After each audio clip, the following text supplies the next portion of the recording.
안녕하세요. 맥킨의 지혜투자클럽입니다. HLB 가남신약 관련해서 시장 점유율 없이 50% 목표 달성이 가능할지 여부 이제 아침에 나왔던 기사 한번 살펴봐 드립니다.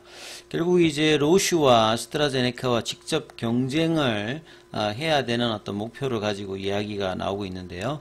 자, 진양곤 회장은 최근 이제 FDA 최종 허가 일정을 앞두고 있는 상황에서 그룹사 주식에 매입을 현물로 장내 매입을 계속 해가고 있는데요. 자, 이런 커미트먼트 강화 전략 관련되는 기사 한번 살펴봐 드리겠습니다. 자, HLB의 가남신약 리보세니카 캄네주맙 병용 관련해서 이 시장 점유율 50% 목표 달성이 가능할까? 요 이제 아침에 나왔던 이제 기사인데요. 앞서 영상에서 제가 이제 존슨앤존스가 이 폐암 관련되는 부분에서 아스트라제네카의 이제 타그리소가 있습니다. 타그리소가 작년도 매출액이 거의 한 10조 정도 되거든요. 10조 정도. 10조 정도 되는데 얘보다 OS 값이 최근에 이제 학회에서 이제 발표를 앞두고 있는데 한 1년 정도 이상의 OS 값 향상을 보여주고 있거든요. 레락자하고 이제 리브리반트 병용 존슨앤존슨. 근데 여기도 이제 중장기적으로는 타그리소가 10조인데 한 5조 정도의 매출 목표를 하고 있거든요.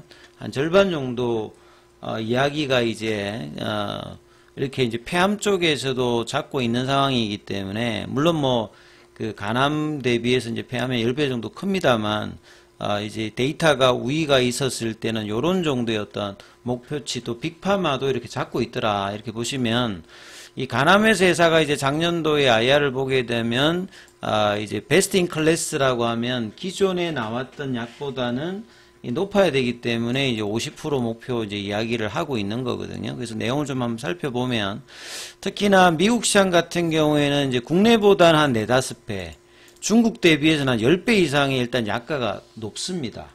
그래서 원가 관련되는 부분의 어떤 저원가성이면 훨씬 더 이제 성과가 많이 나올 수 있는 게 이제 미국 시장이죠.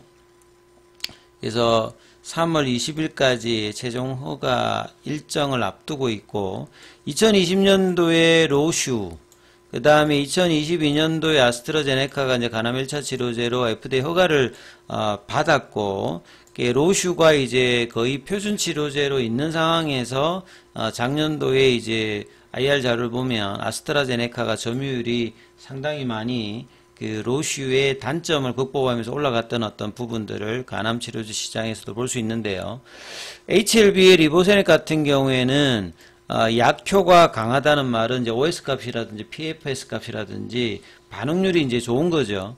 그 다음에 부작용 같은 경우에는 상대적으로 발생률은 높습니다만 여기서 말하는 부작용 같은 경우는 이제 대표적인 게 이 신생혈관 억제제에서 많이 나오는 이제 뭐 고혈압이라든지 수족 증후군 요런 정도를 이야기하는 거기 때문에 이 로슈에서 나오는 이 출혈 관련되는 부분하고는 이제 관리 가능하느냐, 출혈 관련되는 부분은 관리 가능한 게 아니라 사망하고 이제 연결되는 부분들이니까 부작용 입장에서 보면 상당히 이제 질적인 부분이 다르다고 봐야 되겠죠. 그래서 로슈 같은 경우에는 이제 치료하다가 중단율 자체가 1년 이내에 굉장히 높기 때문에 자, 이런 부분들이 베스트 인 클래스로 하게 되면 시장 점유율 달성이 실제 리얼월드 데이터에서는 높아질 수 있는 어떤 가능성을 이야기를 하는 거거든요.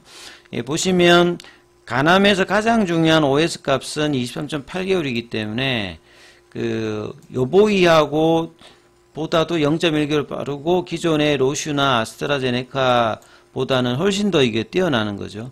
그 다음에 중증 이상의 부작용의 비율 자체의 비율이 이제 높아져 있는 부분들은 치료 기간을 좀 더 많이 해서 이제 나오는 어떤 부분들이니까 이걸 각각 이제 헤드 투 헤드로 비교한 건 아니니까 감정적으로 이제 이 부분을 이해하시면 될 것 같고요.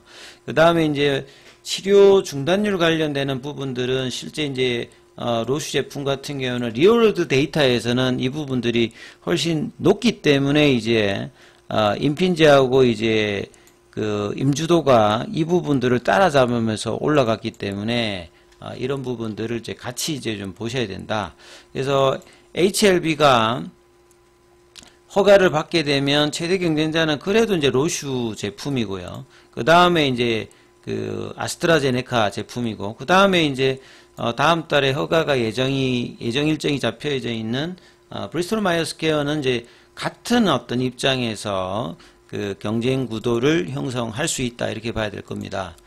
자, 두 회사가 이제 시행한 임상 3상의 시험 결과를 여기서 이제 비교한다는 것은 임상 때 이제 직접적인 비교한 게 아니니까 본래는 이렇게 할 수 없고 그냥 상대적으로 그냥 비교를 하는 겁니다. 그래서 부작용 관련되는 부분들은 아바스틴과 티센트릭 조합이 더 우수하다. 그러니까 이 부분들도 이제 임상의 어떤 가정 자체에서 데이터 값을 좀 비교해야 된다는 부분을 계속 말씀을 드리는 거죠. 그리고 이런 어떤 이제 데이터 값의 차이가 서로 다른 작용 원리다. 그래서 아바스틴 같은 경우에는 간접적으로 이제 차단한다는 말이 이제 세포 밖에서 블라킹을 하는 구조거든요.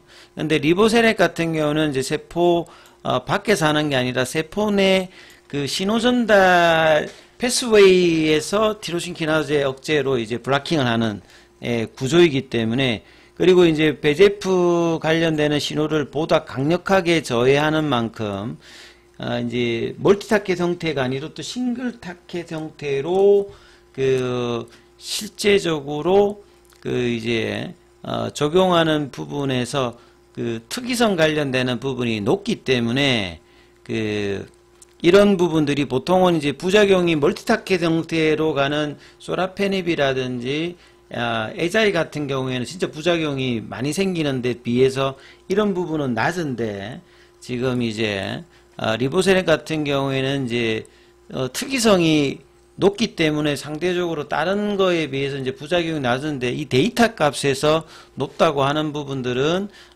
이제 이 대부분이 고혈압이라든지 수족 증후군 요렇게 이제 관리 가능한 형태에서 나타났기 때문에 데이터만 보면 높게 나올 수 있겠습니다만 질적으로 보면 좀 다르다. 그리고 앞서 말씀드렸듯이 로슈에서 나오는 이제 이 그 부작용이라고 하는 출혈 관련되는 부분들은 간암에서는 출혈이면 그냥 치명적이라는 게 사망하고 연결되기 때문에 약을 계속 못 쓰기 때문에 그 로슈의 점유율이 떨어지면서 그 상대적으로 아스트라제네카 점유율이 올라갔던 이유가 그런 거거든요. 그래서 이제 그 요 밑에 보시면 아스트라제네카가 1년 만에 점유율이 올라갔던 부분들이 이런 것이다. 그러니까 치명적인 부작용이 나오느냐, 단순히 고혈압이냐, 수족증후군이 나오느냐, 요거하고 이제 차이가 있다는 걸 보셔야 되는 겁니다. 그래서 로슈는 아바스틴의 그 주요 부작용 중 하나는 장출혈이 없는, 그러니까 아예부터 이제 출혈이 없는 환자를 대상으로 했고, 실제 리얼월드로는 이제 그런 게 아니잖아요. 그러니까 아주 환자를 선별해 가지고 임상을 해서 데이터 뽑는 거 말고 실제로 처방이 나갔을 때는 위장관 출혈이 발생하면서 치료를 거의 1년 이내에 대부분 환자들이 이제 처방을 중단하는 어떤 상황이기 때문에 이게 이제 굉장히 문제가 심각한 부분이라고 보셔야 되는 거죠. 요 이야기를 하는 거죠. 그래서 FDA로부터 허가를 받은 아스트라제네카 제품 같은 경우에는 OS 값은 상대적으로 로슈 제품보다는 떨어집니다만, 이제 이런 또 부작용 관련되는 부분이 로슈 제품보다는 우위에 있기 때문에 점유율이 올라갔다는 겁니다. 사망의 어떤 부분들.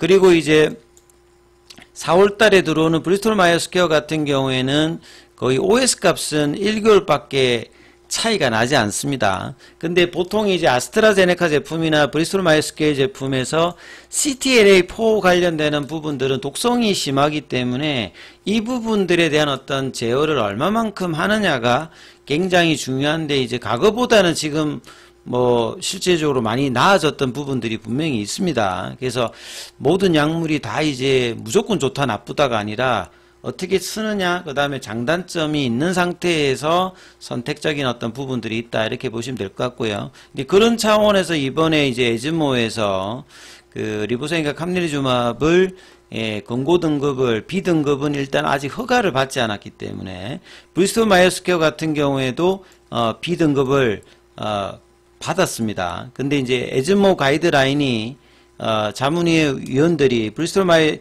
그 약물이 A 등급을 받아야 한다는 데는 HLB의 리보세랩보다는 좀 더 많이 위에 있다는 부분들은 뭐 이런 부분들은 어느 정도 좀 반응하는 부분들이다. 실제 기업 오피나 니드들에.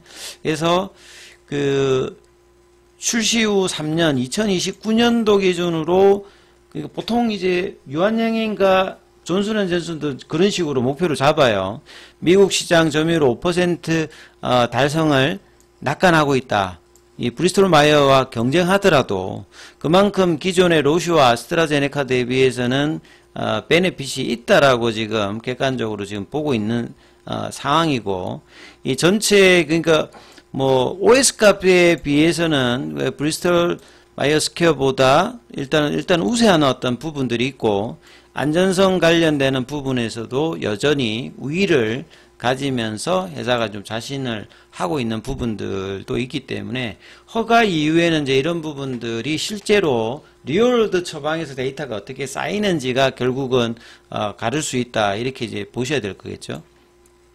그리고 최근에 이제 FDA 포드파 일정이 얼마 남지 않은 상황에서 진양군 회장이 계열 종목에 관련되는 장내 매수를 계속하고 있는 상황이죠. 그러니까 바이오스텝이라든지 그 다음에 뭐 제넥스라든지 이노베이션, 뭐 글로벌, 이렇게 이제 계열 종목들을 계속 이제 사고 있는 부분들은 작년도에는 이제 이런 부분에서 IR을 굉장히 많이 했습니다.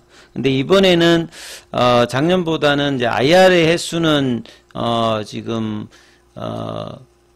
작년도에 이제 있었던 부분들은 이제 테라피틱스 관련되는 부분 IR이 있고, 그 외에 이제 IR은 지금 이번에 이제 주총하면서 이제 IR 형태가 이제 첨부되지만 작년 같은 어떤 행보가 없는 대신에 이제 계열사 관련되는 이제 매수가 있는 부분들, 이 부분들은 이제 결국 이제 마지막에 보시게 되면 지분 보유가 적은 회사를 중심으로 책임 경영 차원에서 결국 신뢰 자산을 증가시키는 커미트먼트 강화 전략이라고 이제 보실 수 있는데요. 결국 이제 책임 경영으로 이제 지분을 늘리면서 이제 뭐 지분을 근데 엄청나게 뭐 이렇게 보통 이제 제가 생각하는 의미 있는 부분들은 한 100억 이상 정도가 매수가 되면 되는데, 여기에는 뭐 되진 않습니다만 그래도 이제 다 합해보면 그래도 한 수십억 대의 어떤 매수를 그동안에 하면서 커미트먼트 강화는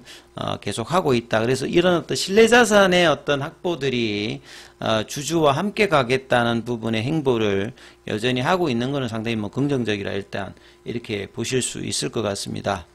자, 그리고 장중에는 무료 텔레그램방이 운영되고 있습니다. 영상 아래 링크 참조해 주시고 그 입장 문의 관련되는 부분들은 문자로 남겨주시면 안내해 드리도록 하겠습니다. 계열 종목에 관련되는 부분은 다음 영상에서 이어서 설명해 드리도록 하겠습니다.